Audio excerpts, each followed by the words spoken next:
Named the world's funniest man, comedian, author, film director, and entertainer John Cleese is starting a Canadian tour with a stop in Buffalo on May 20th. John joins us via phone this morning to tell us more about it. Good morning, John. Is it hard for you to believe that, let's say, the legendary Monty Python troupe started more than 50 years ago?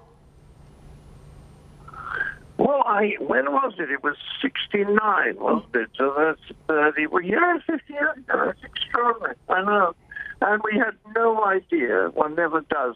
You never know what's going to catch on and what is. And I still don't know. Yeah, it's lovely, really. But the funny thing is, we have to be very careful because the pilots themselves kind of lost interest. So we have to tend to be very enthusiastic about it all. Well, but yes. It does not matter. One think is customary that it's 50 years, but it's just very nice. It's lovely to make people laugh. It's as simple as that. And you know, you folks did for so long. You had that edgy humor that I still remember in Life of Brian. And just think about the controversy of that, writing a movie about another guy living at the same time of Jesus. That was viewed so controversial back in the day, and it was such a big hit. In fact, they're playing it today, all these years later, because it's still relevant. Yes, it's very interesting because there were protests. There were lots of protests from the sort of Christians in particular who think that the Old Testament is more important than the New Testament. They were demonstrating outside the cinemas in New York, which was just great. Because the evening news programs in New York were showing a little bit of footage of the protest. And as a result of that, we didn't have to go to New York to do the publicity. The protesters have done it for us. But what's happened now is it was recently voted the best British comedy of all time. And, of course, nobody protests anymore at all. It's exactly the same film. But it's funny how cross people get at the time. Right. Not cross anymore. And anyway, it's nothing to do with an attack on religion. No. But it is an attack on the way that some people follow religion. As I point out in my little tour about, why there is no hope. I mean, you start out with the teaching of Christ and you finish up with the Catholic Church burning heretics alive. Exactly. I mean, I can't really believe Christ would have approved of it. No. So it's about the fact that people kind of miss the point of the original teaching. And John, we have to mention that Fawlty Towers still on reruns all over the world. It's hysterical. It just goes to show you that funny is funny.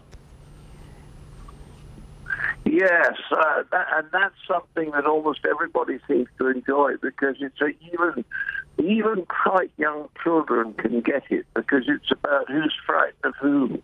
You see what I mean? Basil's frightened of Sybil, Basil's frightened of posh guests, Manuel's frightened of Basil. It's just very simple stuff that any kid can understand. But it was lovely to get that accolade last week because the jury that picked it up for such nice things consisted of people like Dick Clement and Ian Lafreniere, two of our very best comedy writers, and of course Richard Curtis, who's topped. And when people like that tell you that it's good, you feel very good about it. Oh, listen, I would love to see, wouldn't it be love to revisit that today and see what those characters would be like? It would be great. But I'll tell you, John, your many fans will be waiting to see you. You'll be in Toronto May 13th and here in Buffalo at Kleinhan's Music Hall on Monday, May 20th. And it's going to be great. What will you be doing for the audience that night?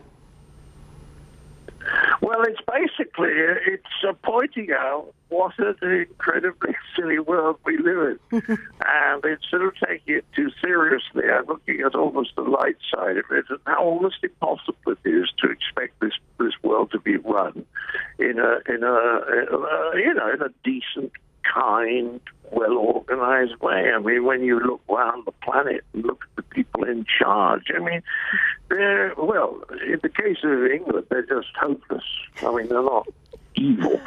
But in the case of a lot of the rest of the world, we talk about Saudi Arabia, we're talking about Putin, We're talking about Duarte. We're talking about Donald Trump, as far as I'm concerned, who was simply rambling. I think he's lost his mind. I mean, it's extraordinary to think that people like that can finish up running the place. But there's a funny side to it, too. That's what I'm looking at. There is. And so we cannot wait to see you here in Buffalo at Kleinhan's Music Hall on Monday, May 20th. It has been great catching up with the great John Cleese. We will see him. Get your tickets before What a they're sweet gone. thing to say. Thanks, John. Bye-bye. The wonderful John Cleese will be over at kleinhansbuffalo.org to get your tickets. He's going to be there on May 20th. So do get your tickets, and the fastest way to do it is kleinhansbuffalo.org.